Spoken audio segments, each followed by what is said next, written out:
Welcome. Hello, guys. My name is Riyuu. And I'm Gavin. All right. Welcome to week 2 of NECC Overwatch. This time, not streaming Purdue Varsity, but we're streaming for Purdue Gold, another one of our teams. I'm very excited to get into this. I don't know exactly what to expect. I do know one thing, however.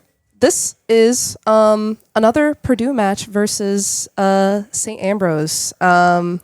I believe, if I'm not wrong, the exact same team that Purdue Varsity went against, but this will be very, very interesting to see how this match plays out. I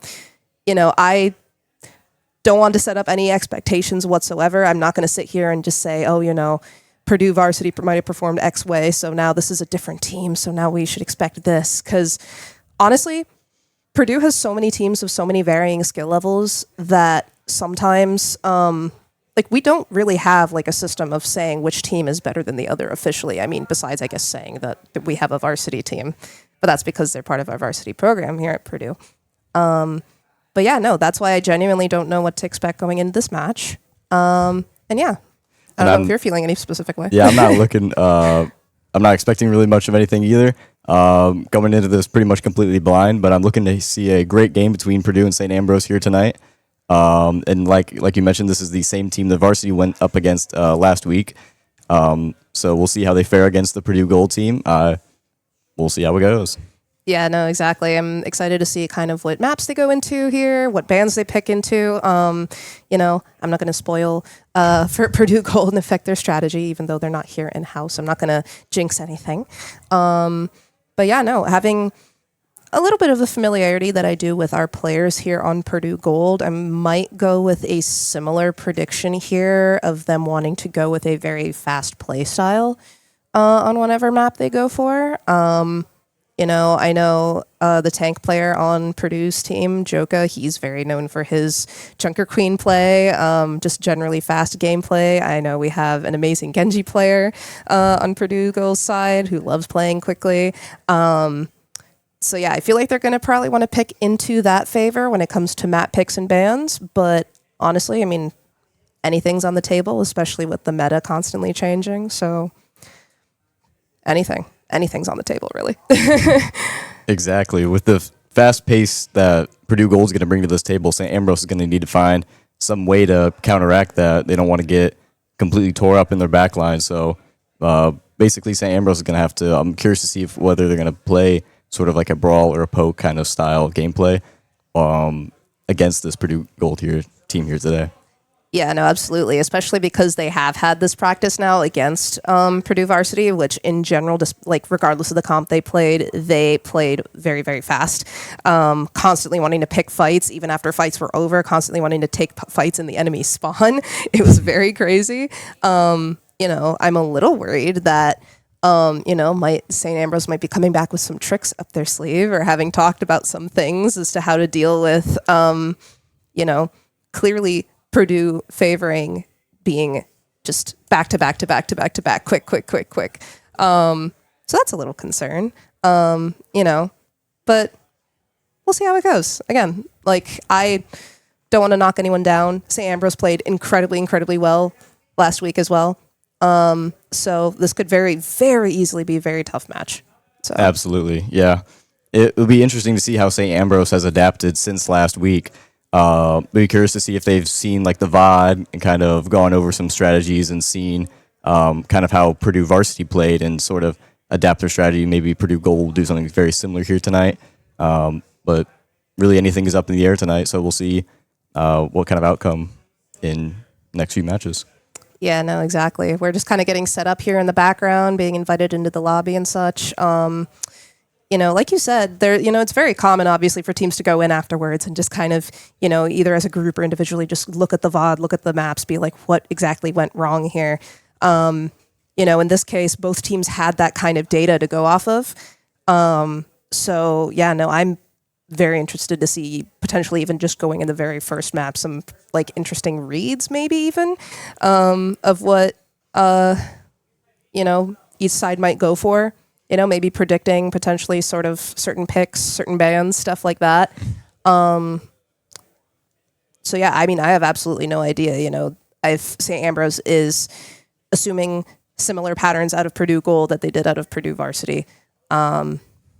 So it'll be interesting to watch. So yeah, we're just waiting to get set up here. I believe this is also a best of 5 match. Let's start us off with a little bit of this. What do you think the score is going to be?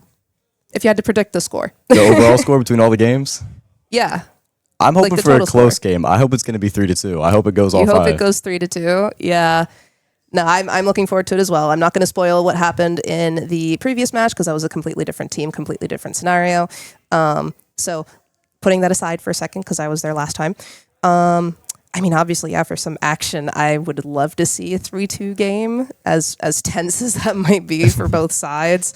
I'm gonna go a little just because I feel like it's so rare to see games be that close, especially early on in the season when teams are so fired up. I'm gonna be a little bit more.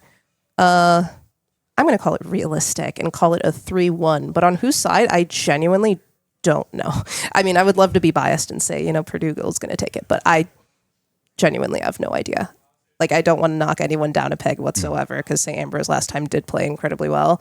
They also play very, very fast, or like they tend to want to play a very fast play style from what I'm able to gather. So yeah, I'm I'm just going to throw out my prediction of a 3-1. In what direction? Sure, let's let my bias take over. I'll say on Purdue Gold's side, why not? Alrighty, so going into the map pick that's been finalized in the background, it seems like the pick is Ilios, which will be very, very interesting to see. I'm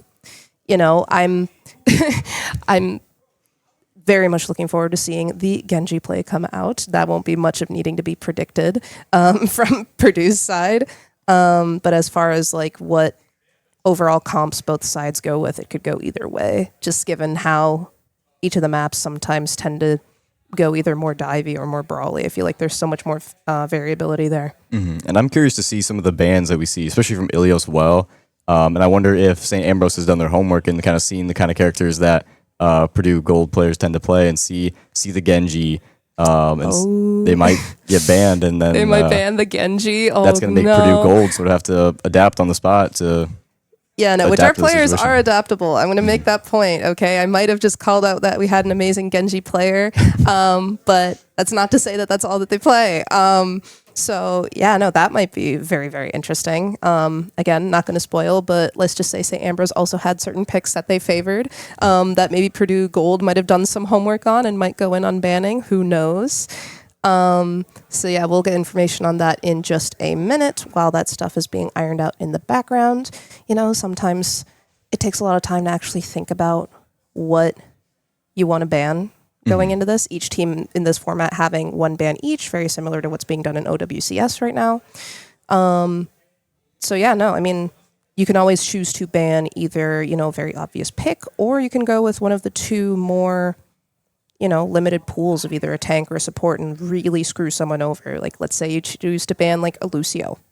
You are now forcing people to not play a fast comp unless you you have to pick a Juno at that point. At that right? point, yeah. Yeah. So, bans can be very, very interesting.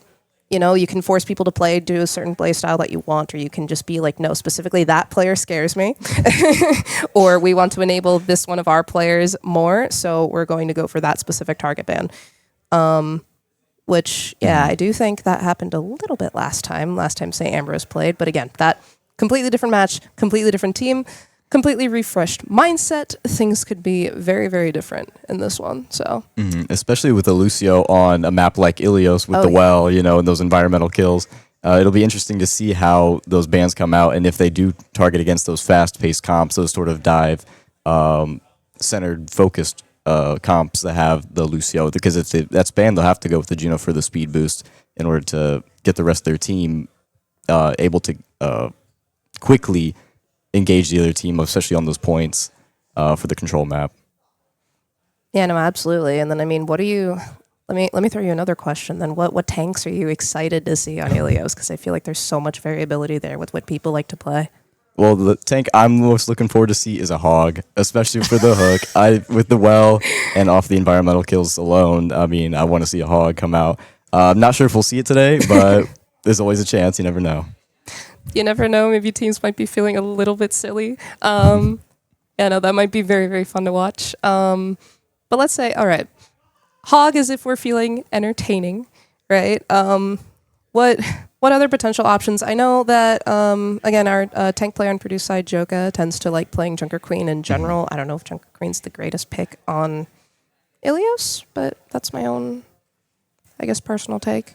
But yeah, no, I mean, all right, going into our bans now, we finally have. There have been bans on Bastion and Winston going into this map here on Ilios. So interesting. Very, very interesting. I can at least go forward and say that Purdue Gold might have done a little bit of homework, seeing that St. Ambrose does have a very, very strong Bastion player. I can convey that now since the bans have been made. Anyone who might have watched the match last week would have seen that as well. And now going into our first map of Ilios having made all of our bans. Having banned Winston as well is very, very interesting for some of the more dive-heavy maps. But we're going into Ruins first. And Purdue Gold going in with a Diva-based, more rush-based comp here with Symmetra, but Symmetra might also just potentially be for the TP out of spawn. St. Ambrose here going for a more pure rush-based comp with a Zarya. Zarya, Reaper, Cass, which might be very, very intense here going in for the Diva, but we'll see how Purdue Gold response. Round one. The countdown going off, the TP out of spawn as predicted, potentially the Symmetra going back and switching to the Genji, as I thought. Going in here and meeting at the health pack, the TP giving Purdue Gold the advantage and the space already, having taken up that health pack side, and meeting St. Ambrose here on their side of the map, taking up the space, but Diva taking a lot of damage here, not being able to hold up against the very burst-heavy comp that St. Ambrose is presenting them, and unfortunately going down. Yeah, no, as predicted, the Diva might have a very, very difficult time here with the comp that St. Ambrose is presenting. Clearly, they've done some studying, but Joka making the swap over to the Hazard as a result. A lot more survivability there, but a similar kind of divey potential. Yeah, absolutely. That Zarya was just able to penetrate right through the Diva's D matrix. So Joka making the switch to the Hazard here, definitely a smart decision here early on in the match. Absolutely. Now going in here, meeting on the Reaper, who potentially was looking to get poke here on either the Genji or the Hazard. St. Ambrose's Reaper taking out payload on Purdue's side, but getting the pick in response to capitalizing on the potential overextension.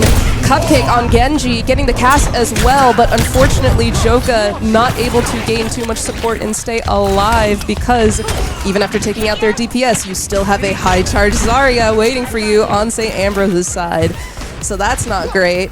Survivability here is very, very, very challenging for Purdue Gold side, and targeting who to go for first always leaves you vulnerable to whoever's left over, whether it be a high charge Zarya or a Reaper right behind you. Now going in with our first fight with ults, St. Ambrose coming in with the grab and potentially 3 other ults almost coming up on the way. Throwing out that grab, catching I believe 4 people on Purdue Gold side. Getting to, after the grab has gone out, 3 afterwards. Unfortunately, that was a very, very strong ult from St. Ambrose's side, catching 4 very, very quickly. St. Ambrose having charged ults, I believe, a little bit faster than Purdue's side as well. Of course, they wanted to capitalize on that advantage, but now Purdue Gold coming back with some ults on their own, wanting to engage in with the Kitane rush, going in and trying to get the anyone who is overextending, trying to get Joka some space. They do get a pick on the Reaper, going in with the Blade now to follow up and catch some of these squishies that are sitting out here on their own. Getting a pick on one, potentially trying to get a pick on this carry, but no! Well-timed bubble, barely saving her life. Wow, what a match. Yeah, incredible round here from St. Ambrose's side, able to hold 100-0, giving them 1-0 on Ilios. This is... It was intense. I mean, This yeah. is intense. With St. Ambrose there, I think they were just able to pick up that momentum very early on, and were able to pick up a lot more ult charge as well, leading into the very first ult fight we saw with the Zarya able to find a grab with 4. With these fast-paced, speedy comps that we see from Purdue Gold, there seems to be a lot of bunching up, which was perfect for the Zarya's grab, and able to basically turn the tide of that team fight. And I think the momentum of St. Ambrose just carried on throughout each team fight, and Purdue Gold wasn't able to get a foothold on the point.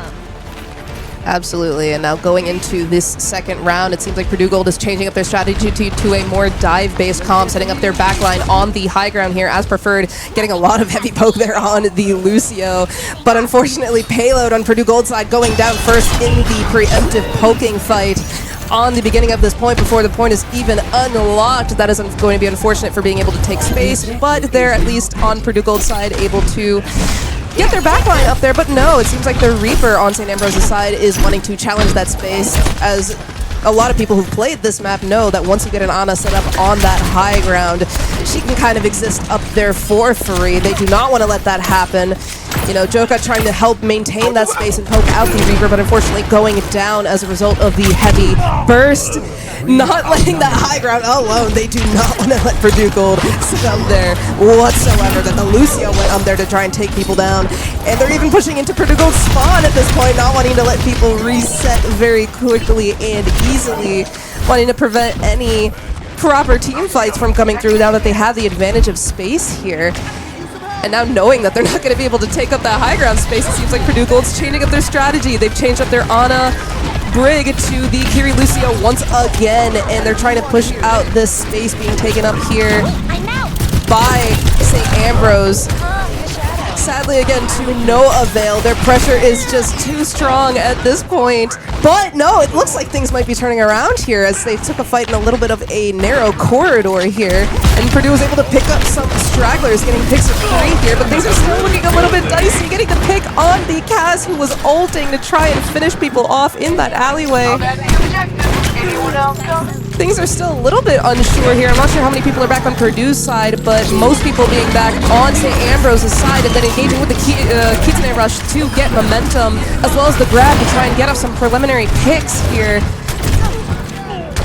And St. Ambrose is able to take up that space that they lost once again. Wow, that was one of the longest team fights I've seen from one of these matches. I'm surprised it took so long for Jijoka to switch over to the Zarya.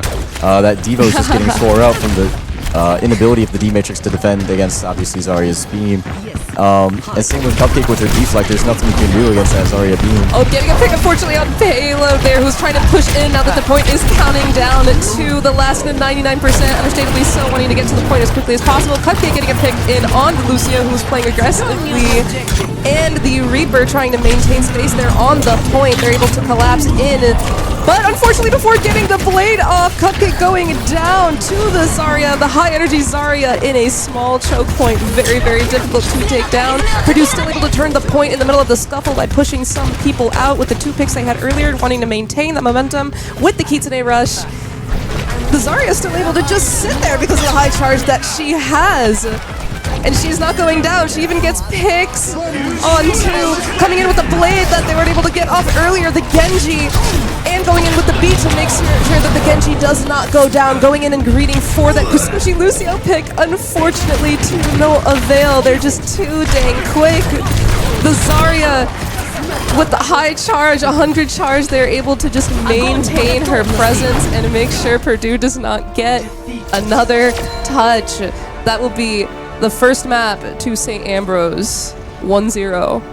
Wow, kudos to St. Ambrose. They really were just able to control the momentum and the tempo of that game by being able to hold down point and just completely deflect against any sort of push Purdue Gold tried to make, especially trying to get those early picks on people like Payload.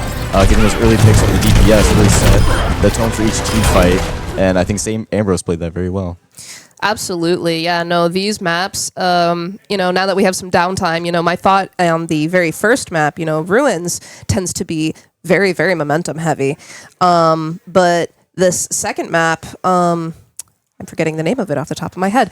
It tends to usually play in the favor of a more dive heavy comp, which is why, Purdue was like, you know what, if we can get that Ana Brig set up, we should be golden, especially against a, very brawl, just straight front to back comp like St. Ambrose was playing. But no, they were able to adapt to, just getting the Reaper to sit on the high ground, getting the Lucio to wall right up there and just say no, deny that space and just sit there planted wherever they wanted to sit, St. Ambrose. So, very, very good use of just momentum and constant pressure. And the fact that high charge Zarya never went down. The bubble usage there from St. Ambrose's Zarya being incredibly, incredibly clean. So, yeah, on a map like Lighthouse, when the Genji from Cupcake we saw trying to get those dives on the supports of the Kiriko and the Lucio, we saw some great defense from St. Ambrose. The Lucio especially was able to boop Cupcake back multiple times and sort of deny those early game picks that Purdue Gold was looking for in those team fights. So St. Ambrose definitely was able to hold their own and play very well in that match, yes. Yeah, absolutely. And to the credit of trying to understand Purdue Gold's strategy here, why the Diva pick? And why the Diva pick for so long, right?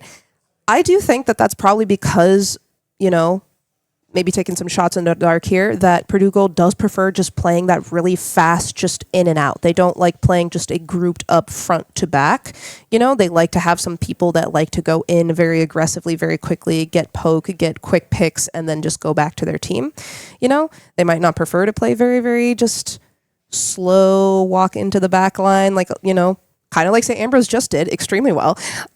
So they were just trying to see as best as they could how they could afford to do that, and, maybe, surely it's not because of playing Diva always that Diva's melting very quickly to a Zarya. Sure, okay, that might be the popular take of people that you can't play Diva into Zarya. But, I'm at least of the opinion that if you have a skilled enough player, even if it is technically an off pick, of Diva having a hard time against a high charge Zarya beam because of not having any defense, our tank player is still extremely skilled enough to be able to know when to come out of the fight, which was very visible there. He was constantly trying to do the hazard there, being able to live for a very long time as well. Alrighty, going into our next map then. From that, it seems like St. Ambrose is making some swaps here as well. And it seems like there's been a ban on the Zarya and a Reaper. They really didn't like that. What's it called? That brawl comp. But the fact that the Zarya and the Reaper got banned, there was one ban made from each team.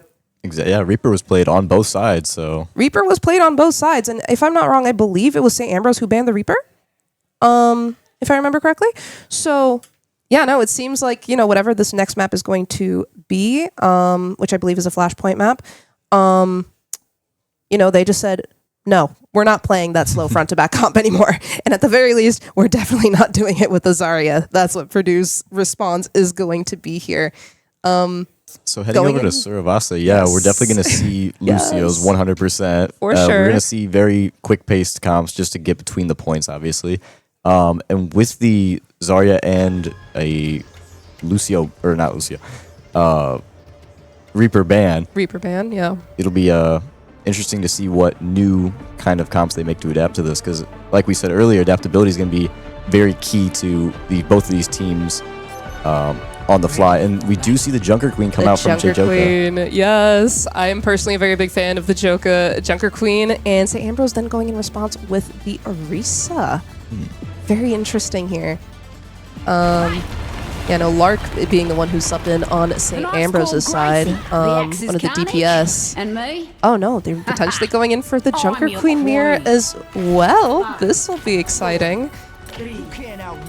Actually, a very similar team compositions with both Kiriko, Lucio. The only difference being the Genji with the Bastion. Absolutely, yeah. So we'll see exactly how that plays out as both teams now go to meet in the middle on this first point in Flashpoint on Suravasa. You know, going in for that aggressive knife and pulling in the Bastion on St. Ambrose's side. Joka on the Junker Queen, wanting to take this space as much as possible, not wanting to let St. Ambrose push in into that choke. But St. Ambrose wanting to take advantage of the fact that Purdue pushed in that aggressively, wanting to get picks on people, but to no avail. Purdue is able to push in with that momentum and make sure they do not cross that chokehold, getting this capture on the first point here. And that's exactly what we needed out of Purdue Gold. Purdue coming on the right side there. Joka starting out early with the carnage, with the axe coming out, catching a few there, and the rest of the team following up was detrimental to St. Ambrose there, so. Absolutely, yeah, no, it seems like, yeah, we have a little bit of a split going on here from St. Ambrose's side with a split, and the Junker Queen unfortunately getting picked off due to the sheer amount of poke. It seems like they were trying to go with a flank there with the Bastion Lucio to try and pick off someone who was unawares. Understandable strategy, but however, the Junker Queen on St. Ambrose's side went down to the poke early on, and now Purdue looking to clean up that Bastion who was split from his team, but the Junker Queen coming back to defend him, but no, they do not relent on this Bastion and end up getting the pick on it. Cupcake struggling to make it out alive here, having got in very far for that pick. Now there's a little bit of a scattered fight happening here because of how much Purdue was trying to go in and take advantage of what they saw to be a straggler. Unfortunately leading, maybe, do they get the touch? They do get the touch just before the 99 hit on this point on St. Ambrose's side. Flipping the point here to them. Payload on the Venture trying to get in on the touch potentially, but sadly to no avail. Coming up on some ults here for this next fight.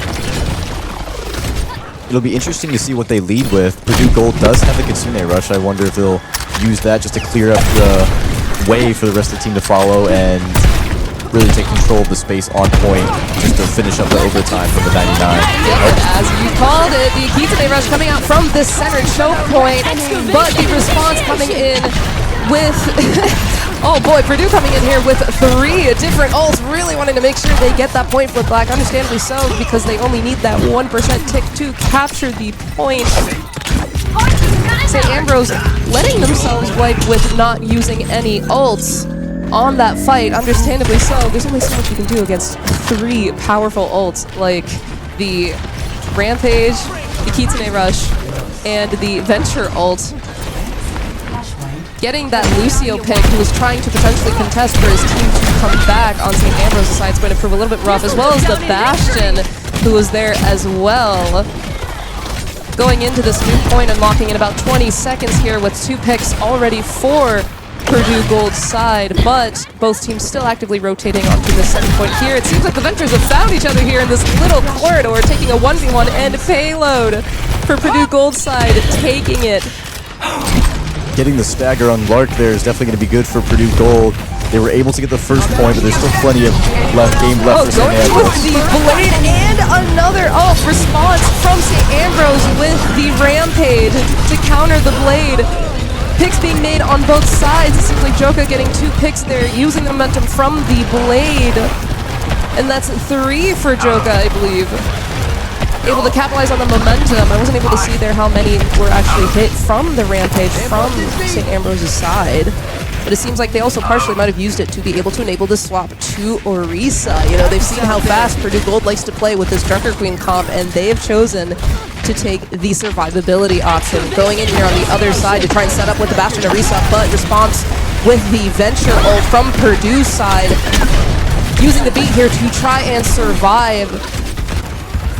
And it seems like it'll work out in their favor with Cupcake going down, but Purdue having gotten back another Rampage, going in and getting 3. But no picks being taken out, and actually Joka going down to the Bastion ult that came out in response. Now, very, very ambitious Bastion ult, but also very smart considering the fact that Bastion does have that extra survivability whenever he's in ult form. So, taking the point here with Purdue at 89%. To St. Ambrose, 13, 16 coming up on 20 here now. Engaging fast with the Kitsune Rush going in here, having taken up that space there on that right choke side, understandably so, but responding with the Kitsune Rush of their own, Purdue. And the beat gave them that extra momentum since they weren't able to get out of that corridor. St. Ambrose responds with the Venture ult as well, but sadly to no avail. Purdue's able to use that momentum from the 2 support ults. Very, very strong. Help enable that survivability and push themselves out of that choke. Getting the picks that they need and getting this point here. 2-0 on Flashpoint. Going to the next point here with no ults on either side. Potentially one coming up each in about a fight's worth of time. Purdue Gold getting the Blade soon. St. Ambrose actually coming up on 2 with the Bastion ult and the Beach on St. Ambrose's side. Purdue setting up here on the point already, having made it there faster. They do have the more mobile heroes in this scenario. Oh, Waft on Purdue side getting picked out by the stray Bastion nades, those cheeky Bastion nades, you know, trying to gain this space from the center of the point here, but that's a very, very difficult choke point to guide your whole team through, excuse me. And St. Ambrose able to just kind of hold the space there, considering how survivable they are. The fact that they were able to just walk in, now it's going to be very, very difficult to try and get them out of there. But Purdue having ults coming up for them as well. They might try to capitalize on that very, very soon. Payload trying to go in and potentially set up for the contest there, but unfortunately getting picked off in the process. And now St. Ambrose going in for the cleanups. Reset here from Cupcake. Yeah, it's hard to dislodge an Orisa Bastion combo here on a point like a Ruin here on Cervasa, where it's just more of a enclosed space with lots of window coverage between the outside world. Absolutely, yeah, no, and now St. Ambrose coming up with 3, almost 4 ults. That's not looking too great, but Purdue Gold potentially coming in with ults of their own, starting in with the Blade to try and engage, but responding with the Bastion ult and the Beat Drop. Unfortunately, taking Cupcake down mid-Blade, so they can't get much out of it. And then getting straggling picks onto these supports, taking down Joka with the lack of support. And St. Ambrose will now be taking their first point here on this Flashpoint map, making it 2-1 for Purdue Gold. It is still match point for Purdue Gold side as we go to this 4th point here. Purdue Gold coming up with 2 ults going into it as well. Yeah, great ult usage from St. Ambrose there. They were able to time those beats to counteract Cupcake's Blade, and earlier with Payload's Venture ult as well.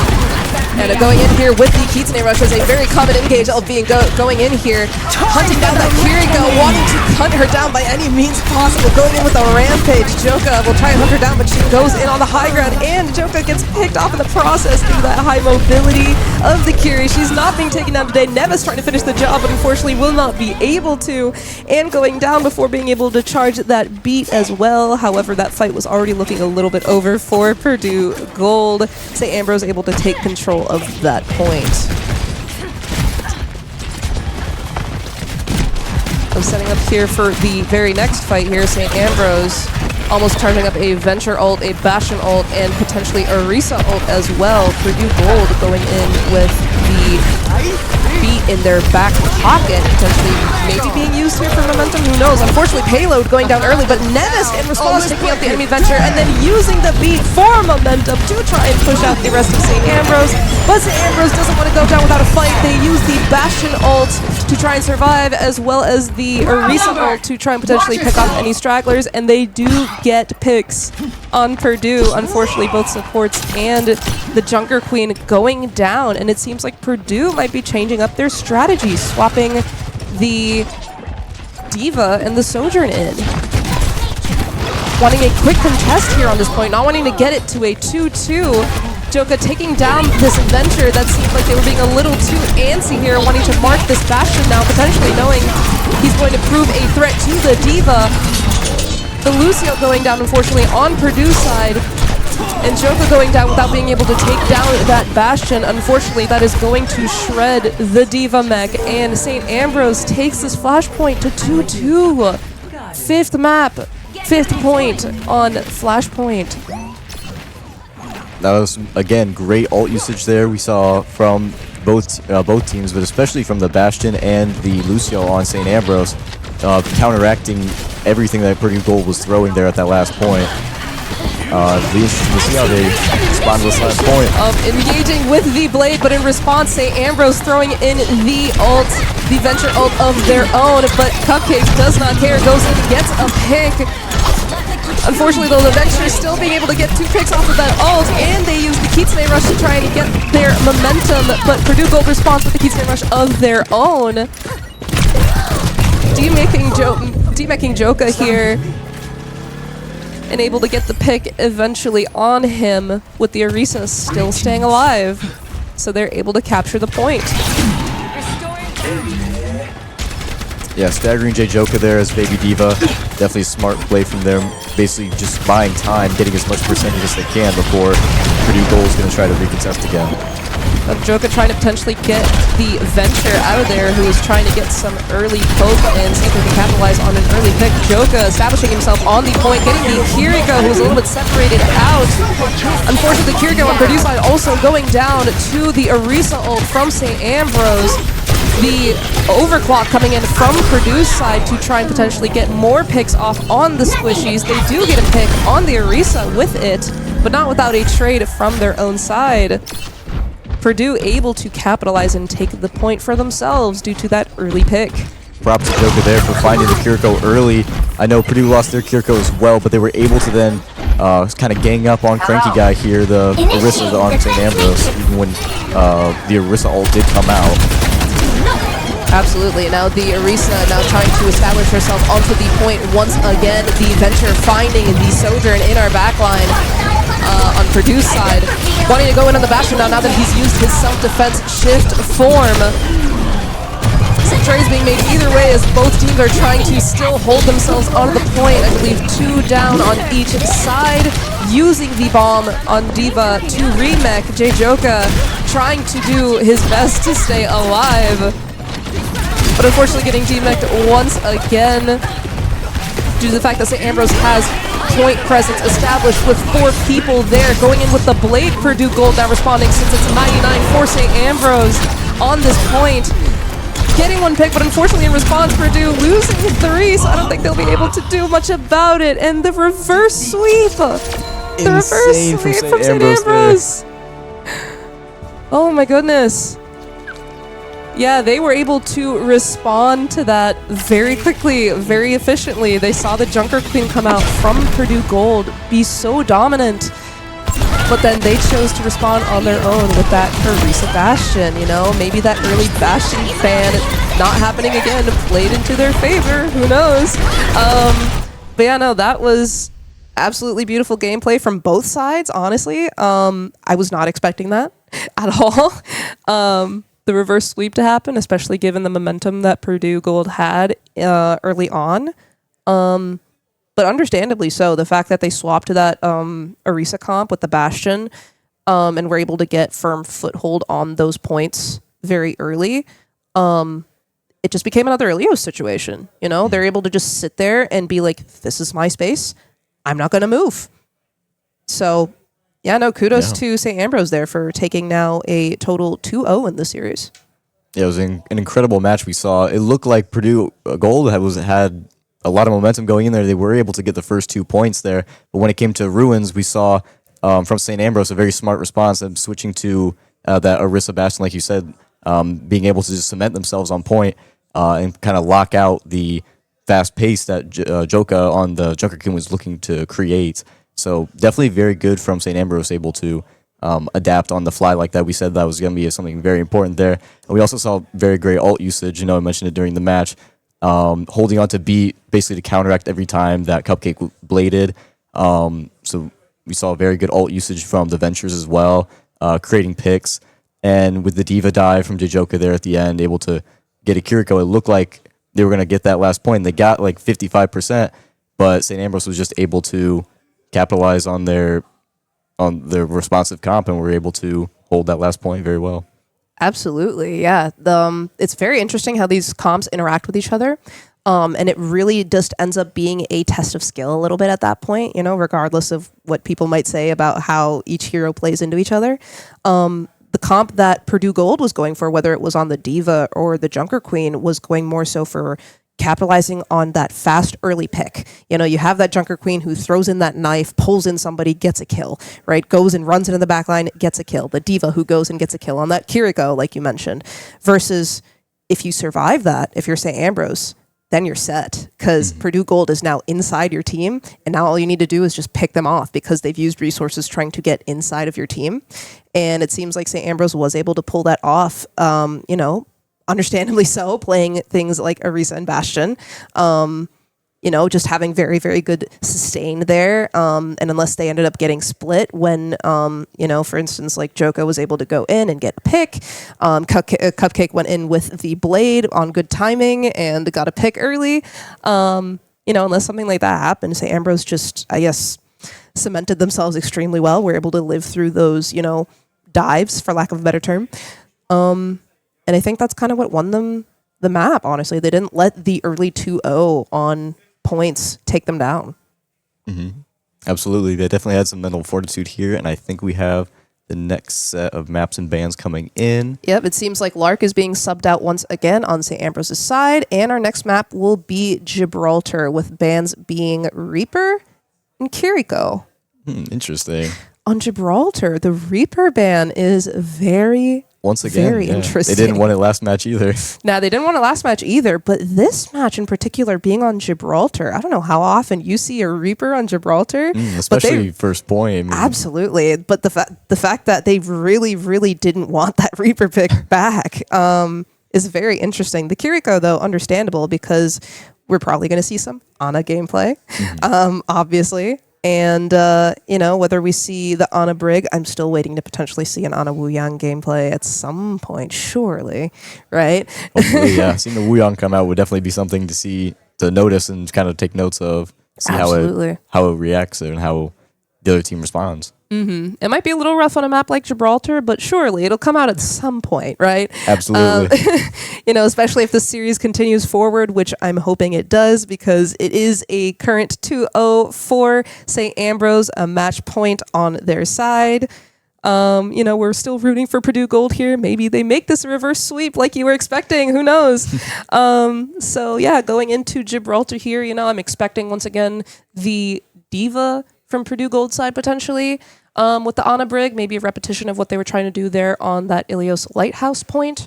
And as for St. Ambrose, I'm not too sure. Interesting. So, yeah, with the Kiriko ban, we see Brig comes out on both sides here with Nevist and Dumpster Baby, who had the... they were actually both on the Lucio, so they're on the Brig now. And we do see the Ana on both sides as well for the supports on Purdue and St. Ambrose. And most importantly, I see the role swaps here coming in for Purdue Gold's side. You know, Joka, who was playing the tank, now playing the hitscan tracer. Waft, who was the flex support, now playing the tank. And Payload, who was playing the hitscan, now playing the flex support. This is interesting. Shuffled around, we'll see how it looks. Yeah, we'll see how it plays out. Maybe this is to better fit into people's niches of what heroes they play, but we'll see how this plays into their favor. Joka already kind of sitting where he knows that the supports like to set up on this point, with St. Ambrose on the attack, wanting to set up on that high ground. The Tracer pushing the cart on St. Ambrose's side, as is typical for them to do, but Joka will not let them do that, moving from his post. Unfortunately, though, letting St. Ambrose then set on that high ground and hold space. The Genji from Purdue side, Cupcake, now responding to that as best as they can, getting the sleep on Waft there as the Hazard tries to go in on the backline, trying to set up there on the bridge. The Purdue wanting to maintain that high ground and not let the D.Va take hold, getting the D-Mech there. Cupcake will maintain the space. The Brig now having walked up and wanting to take that high ground space, but Purdue not letting that up too soon, maintaining hold of that high ground. And Joka winning that duel with the Tracer on the bottom there on the cart. You know, the Tracer often on the attacking side is very commonly seen pushing the cart. You know, the Bastion, it seems like, didn't get picked off, so he's hiding there for his dear life, understandably so. If Purdue saw him there, that would be a very, very unfortunate stagger. Ooh, jumping in here on the Hazard, trying to get the pick on the Ana, but the Ana getting a sleep on St. Ambrose's side on the Hazard and getting a pick on him. The Bastion here having made it to the high ground in the midst of all this chaos, getting pushed off there by Cupcake. Joka getting picked off there, probably in his attempt to try and contest the cart once again. And St. Ambrose is able to keep presence on the cart and potentially take a high ground here because of those picks. Yeah, sort of pushing them back. Oh, that dirty pick on Cupcake there, unfortunately trying to contest the high ground and potentially just set up there for the future for his team to come back. Unfortunate there, but Waff going in with the Nano to try and potentially hold space and live long enough to potentially hold a contest. But unfortunately, St. Ambrose is going to push to this first checkpoint here. That pick on Cupcake was very, very unfortunate for us, for Purdue Gold, I should say. But very, very smart and quick capitalization from Cranky Guy here on the Diva as they now try to hold this high ground space, this spaceship being a very critical point here, especially for the backline here that Purdue Gold is going to want to set up their supports on. The Ana payload being taken down to 1 HP, but not just going down just yet. St. Ambrose now using the rally to try and maintain that pressure and make sure they do not set up there by any means necessary, and finishing those kills on the backline from Purdue's side. And potentially even getting the hazard here as well. Just making sure they keep up the momentum that they had on the first point. You know, once again, following the strategy of we do not want to let this backline set up or else all will be over here. Now seeing Payload here already, potentially trying to poke him out. Absolutely, we see St. Ambrose really moving as a unit here, as really just as one block of damage just coming towards each individual Purdue member. They find themselves getting staggered and picked off. And a Waff here potentially looking for the hazard ult here, getting potentially maybe two? No, not because of that line of sight and or the Diva Matrix. Unfortunately, will not get anybody there. The Blade also coming out for Purdue side to potentially catch people out in that distraction. Catching the Ana here by herself, potentially maybe going down, but no, the sleep! The sleep coming out here from St. Ambrose's Ana, getting out with 18 HP, just barely because the Diva's able to cover for her. Very, very unfortunate timing there. At least for Purdue Gold, I should say. That was very well played by St. Ambrose. Going in with the Nano now to try and hold the space and push back the potential comeback from St. Ambrose. Responding now with the Bastion ult to try and push out the space that they have. Cupcake going in there with the aggressiveness, but unfortunately getting punished for it as a response. Purdue and their attempts to take up space here being foiled by, as you mentioned, St. Ambrose moving together as a very cohesive unit. Now being pushed up here to their spawn now. Joka though getting, no, not, unfortunately not getting the stick on the Brig. Very, very good attempt though, understandably so. Responding with the tack visor here on the Tracer, having taken her down to half HP. St. Ambrose will get that clean wipe on Purdue Gold and take a 3-0 on Gibraltar first round. With 3:14 to bank, we really saw St. Ambrose basically hold Purdue the entire time. That I think from the first point to the second point, there was really no contest from Purdue Gold onto the cart. Basically, as Purdue was more disorganized, not able to set up that back line like you mentioned, St. Ambrose was able to move with the Diva Brig and able to get like a pick or two and really basically fold Purdue's plan there to contest the card. They weren't able to even really touch it, and St. Ambrose is going to have plenty of time here to bank. Yeah, no, absolutely. St. Ambrose playing very, very preemptive here, you know, wanting to prevent any future setups here given the nature of this map. You know, this map being very prone to snowballing, which we saw from St. Ambrose. And speaking of, now St. Ambrose on the defensive side choosing to do the Torbjorn Bastion Diva. This will be interesting. I'm very excited to see the Torb gameplay here, the turret placement especially. Absolutely, yeah, no, especially with the wall, you know, the wall perks here. Oh, potentially keeping an eye there. Oh. I thought they were potentially pinging that to see a potential Tracer spot, but no, they're mentioning they want to hide a little cheeky turret there. Hello. You know, we'll see how that turns out. I can't exactly see if they're able to set up that turret there or not. But going here for the TP to the other high ground here to set up the supports, very common strategy to make sure they don't get caught out in that rotation. And then Cupcake will probably make that swap to the Genji as expected. Waff going in on Hazard to try and push out the contest that might come into his supports. The supports are going to make that rotation potentially over the bridge whenever they can. Waft, I think, catching someone down there on the low ground behind the point there. Joka on the Tracer doing his due diligence to stay on the cart as is ordained. Unfortunately, payload on Ana on Purdue Gold side getting kicked off there and trying to make that rotation. The Torbjorn not holding up and holding that little space there that he was originally set up in. Waft trying to make it out here with having held space on the cart with trying to assist Joka there. You know, Purdue looking a little bit scattered now, will probably be looking to set up their supports on the high ground. Once again, push out this D.Va as well from the high ground so that they can take it for themselves. St. Ambrose here all huddled up in this little corner, but a really big anti-nade coming in from Payload, potentially maybe capitalizing on some picks, getting the Torbjorn there. All four remaining people on St. Ambrose's side now just kind of locked up in this little corner. This could potentially be very good or very, very bad. Two people getting antied on Purdue's side, unfortunately landing to Payload getting picked off. The Ana on Purdue Gold side. Cupcake just barely getting out with 70 HP. Joka getting that almost, one could call it a revenge kill on the Torbjorn with the pulse bomb. No, not letting up, trying to take up that space in and around the cart. Bastion wanting to make sure they hold the space for St. Ambrose in this little passageway, this little tunnel here, as St. Ambrose is kind of holding on to this little server side, having their Ana move up to the high ground. A lot of their team here is set up on the high ground, except for the Torbjorn, you know, his turret sitting up on the high ground for him. Purdue Gold now having set up on this high ground, understandably so. They're probably maybe setting up for this Nano Blade here, if I have to guess, with Cupcake being very close, 96%, getting in the Nano to get that last little bit of percent to go in, capitalize, get in on the Ana, does not care about the Bastion being in shift form, gets him too.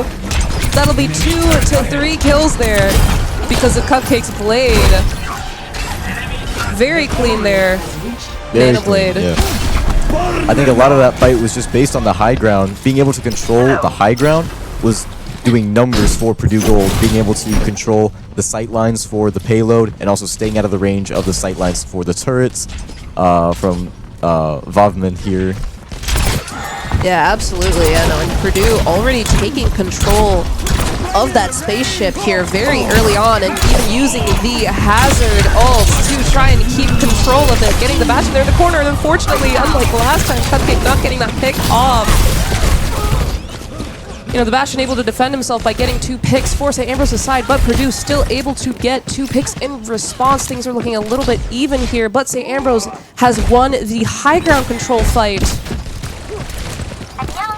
Now, what will they do with it? We do not know. You know, coming up with the rally that could potentially be used to make defensive manner, the molten core, which will be interesting to see how they use it potentially on this last contest here before the second checkpoint.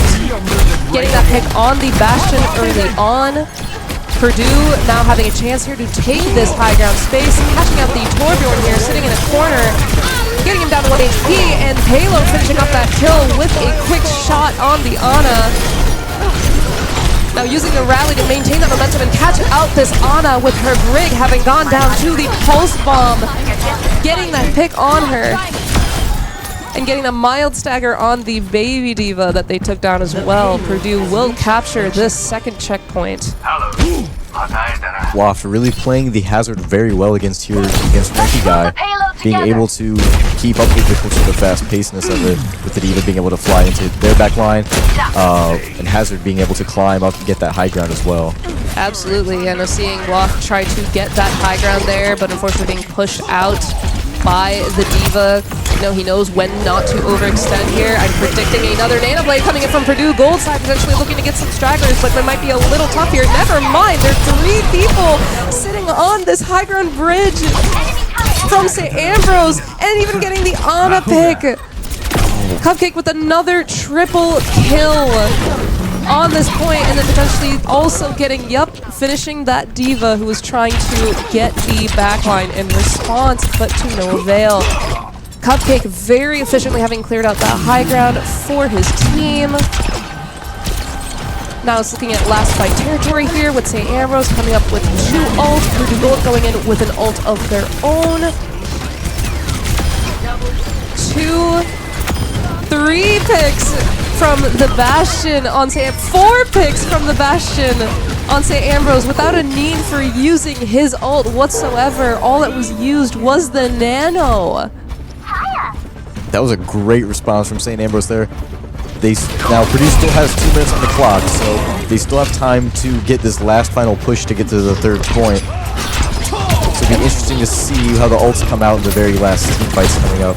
Absolutely. You know, Waff probably looking here for the Hazard ult, potentially trying to take people down, but the Diva Matrix able to eat it if well placed. So he needs to be very careful here, trapping the Bastion here, but the Bastion having the ult to be able to defend himself and attack in response.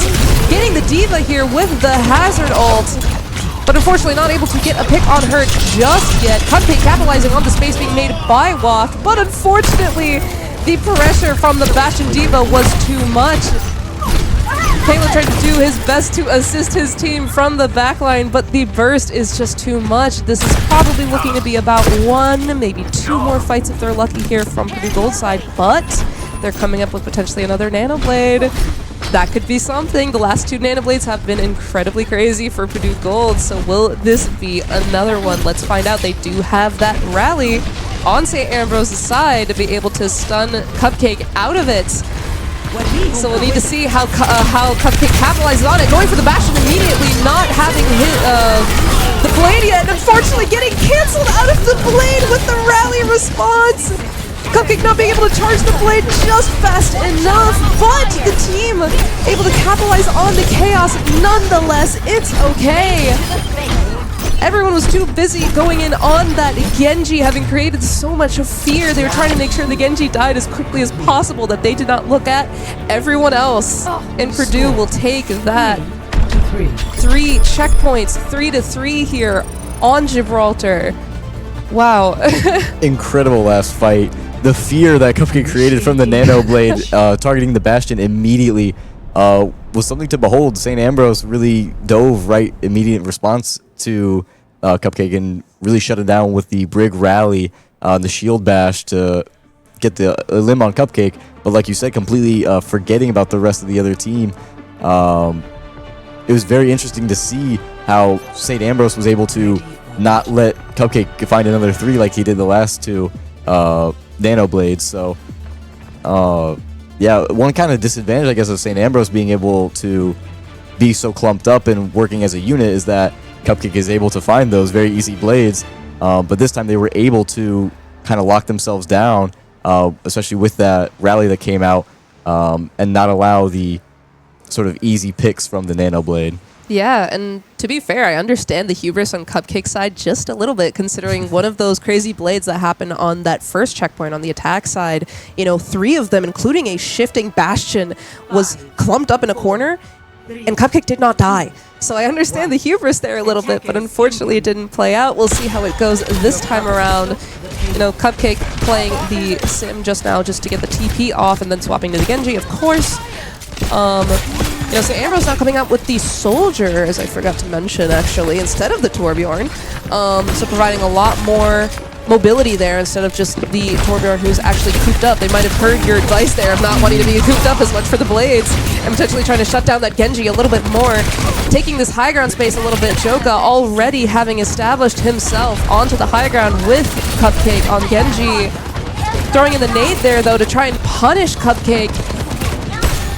But she'll get out without a problem. And not only that, but Waft on the Hazard getting a pick on the Bastion there on the high ground, already down to 10 seconds. Waft, unfortunately not able to stay alive there on the Hazard long enough. Very far out potentially from his Ana. Yep, Ana being back there onto the bridge. Joka still trying his best to keep pressure here, keep touching the cart to make sure that his team has time to get back in time. The Brig doing her best to assist with that as well, but unfortunately going down to the pressure from the Diva. Waft making the swap to the Wrecking Ball to help give that survivability to be able to keep that touch on at the point. The classic strategy, however, it will not work out here. The body block on the Brig for the ball was the body block. Detrimental. Absolutely. Yeah, no, this is, I don't want to call anything just yet. This could potentially still be something that's held even further by Purdue Gold. It's not it's a very close hold, but it's doable. Definitely have their work cut out for them. Absolutely, they do. So yeah, we'll see if they make any sort of changes to their strategy. I could see there being a potential tank swap. Maybe they still keep going with the Hazard though, given the survivability that he has. Yep, they will do that. But they're sticking with the soldier pick on St. Ambrose's side. Once again, like I predict, I feel like that swap was made specifically to deal with the Genji, so that there's someone constantly marking that Genji. There's more mobility there, so there aren't as many people clumped up for there being a blade. There is almost 3.5 minutes here, so ults will come out, if things last long enough. So we'll see how this plays out here exactly and what changes. St. Ambrose does not do the Symmetra strategy of trying to get their backline onto the other high ground there. So we'll see if they capitalize on that rotation early on Purdue Gold's side. Very tight potential last match here. Cupcake sitting there on that high ground, guarding it from the rotation here. Cupcake getting poked out though, so they can clear the space there for their supports there on St. Ambrose's side, pushing the Genji out. They're able to walk everyone through. Waft holding space on the bridge there on Hazard. The supports holding the high ground as normal, getting the anti-nade on the D.Va, but not being able to capitalize on it too much, given the fact that everyone else on her team is now right above her. Everyone now sitting on that bridge. The D.Va now going to contest the cart herself, try to potentially make space here, getting Waft down to half HP on that Hazard, potentially looking to capitalize on this pick. This could be huge for St. Ambrose if they're able to get a tank pick and push the cart right to that point, which they're already so close to. The supports having already dropped to contest themselves and potentially help the tank who's going to go in and contest. Getting a pick on Cupcake there. Cupcake was potentially looking to get one of the supports in the back line and play greedy. Unfortunately, did not work out. Trying to make sure they do not play off of that space and momentum there. Waft trying to play on the cart there with our Tracer, Purdue Gold's Tracer. Pushing out, no, not pushing out the Tracer, getting Brig on Purdue Gold's side. Both now being forced to play low ground due to the fact that the cart is sitting under. Very unfortunate position here for Purdue Gold to play in. And that will be a 3-0 for St. Ambrose. Wow. In the series. Yeah, very difficult situation there with 3.5 minutes on that very close point there from Purdue Gold, but they did hold up best they could. But the push on the high ground and the forced rotate of Tajoka and Nevis back behind, basically just they weren't able to. That specific point sitting underneath that bridge there, or that little tunnel, very, very difficult to manage with a lot of dive DPS, dive supports. Especially, like I said, the Ana Brig are just left very, very exposed because they can't really sit anywhere that pretty much anyone on any team can get access to. They either sit main or they sit in the server room. And in both cases, people can get to very easily. So it was a very unfortunate point to hold. Like I said, it was doable. I feel like it was doable, but again, it's tough. St. Ambrose played a wonderful game. GG's to them. They clearly, both teams took their notes. Both teams brought their A game. Both teams are actively adapting to each other, which we always love to see. We love seeing adaptable teams. There were still some incredible plays from both sides, despite the fact that it's a 3-0 score. I feel like, we kept giving kudos to the Cupcake Blades. I'm still a fan of the J-Joka Junker Queen on Saravasa. Just the general gameplay there was incredible. I feel like everyone still brought their A game. So I still have high hopes for the rest of the season ahead for Purdue Gold. So yeah, absolutely. This was an incredible game to watch from both sides, seeing St. Ambrose especially learning and adapting from what they played against in the varsity team last week, and then being able to kind of translate that against the gold team here today, counteracting some of the like what we saw on Saravasa when the Junker Queen came out. St. Ambrose was able to adapt, and that adaptability was definitely a key part of St. Ambrose's win here today. Even though Gold did put up a great fight, it was just sort of a little too late at that point. The momentum was sort of in the favor of St. Ambrose there. And on the last point, having only a minute left to push versus 3.5, it was definitely doable, but very, very hard for Very, Gold very here rough today. here. Yeah, no, absolutely. Yeah, no, there's, having seen now St. Ambrose play into Purdue varsity as well, who on their other match that was being broadcast over on the NECC Twitch channel beat University of Houston 3-0, which is wonderful to see. Congrats to them. Congrats. GG's on that front as well. I'm sure University of Houston played a wonderful game. But yeah, no, seeing those two matches now in contrast, I'm not going to sit here and say why it happened, because Overwatch is such an adaptable game. There's so many factors there, but it does feel like such a contrast, Again, I feel like St. Ambrose definitely came in and they took their notes. They did their studying. They brought their A game. Like that. It'll be exciting to see them as well going forward the rest of the season, seeing potentially us making it to playoffs and maybe potentially even facing them again. Who knows? Mm-hmm. So yeah, no, that was incredibly exciting series. If you had to name an MVP, who would it be? An MVP for the entire game? Yes. Just off the top of your head, first thought. I know. It's very tough.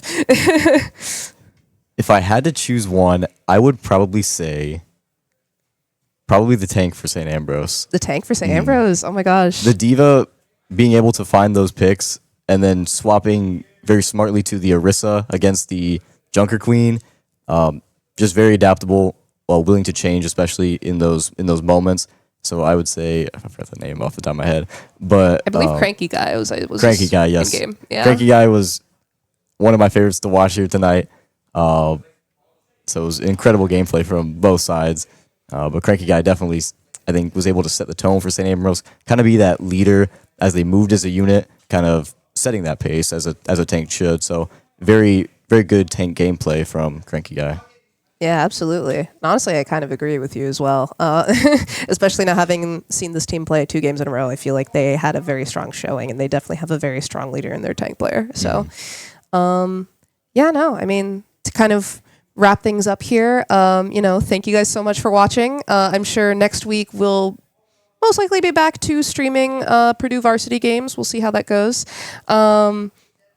So thank you guys for watching, and we'll see you guys next week for week 3 of Overwatch NECC gameplay. Hope you guys enjoyed. I'm GMoney. Yeah, and I'm Riyuu. Thank you guys for watching so much. Hope you guys enjoyed it as much as we did. All right.